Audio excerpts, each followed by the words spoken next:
കുറേയായി കോഴിക്കോടിനെ base ചെയ്തിട്ട് എന്തെങ്കിലും വരക്കണം എന്ന് വിചാരിച്ചിട്ട്. അപ്പൊ ഏതായാലും നമ്മൾ ബീച്ച് സൈഡിലുള്ള ആ ഒരു കച്ചവടത്തിന്റെ തീമാണ് ചെയ്തിട്ടുള്ളത്. നമ്മൾ വരച്ച് ഈ പെയിന്റിങ് വാർണിഷ് അടിക്കലാണ് ഇന്നത്തെ പണി. കോഴിക്കോടിനെ ബേസ് ചെയ്തിട്ട് ഒരു വർക്ക് ചെയ്തുകൊണ്ടാണെന്ന് തോന്നുന്നു നമുക്ക് സാധാരണ കിട്ടുന്നേറെ കൂടുതലായിട്ട് ഓഡിയൻസ് ഇതിന് കിട്ടിയിട്ടുണ്ട്. ഇപ്പൊ ഇത് വാർണിഷ് അടിക്കാൻ വേണ്ടി എടുത്തപ്പോ തന്നെ അത് കാണാൻ വേണ്ടിയിട്ട് അതുപോലെ ഫോട്ടോ എടുക്കാനൊക്കെ ആളുകൾ കൂടിയിട്ടുണ്ടായിരുന്നു.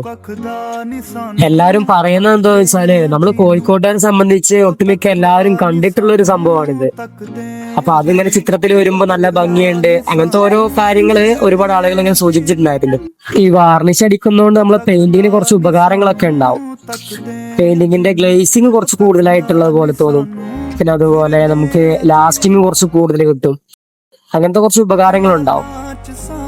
പെയിന്റിങ് വാർണിഷ് അതിനെപ്പറ്റി എന്തെങ്കിലും ഡൗട്ട്സ് കാര്യങ്ങളൊക്കെ ഉണ്ടെങ്കിൽ നമുക്ക് കമന്റ് ആയിട്ട് പറഞ്ഞാൽ മതി, നമ്മൾ അതിന് റിപ്ലൈ ഇടുന്നതാണ്. ഏകദേശം ഒരു മാസം സമയം എടുത്തിട്ടാണ് നമ്മൾ ഈ ഒരു വർക്ക് കംപ്ലീറ്റ് ആക്കിയിട്ടുള്ളത്.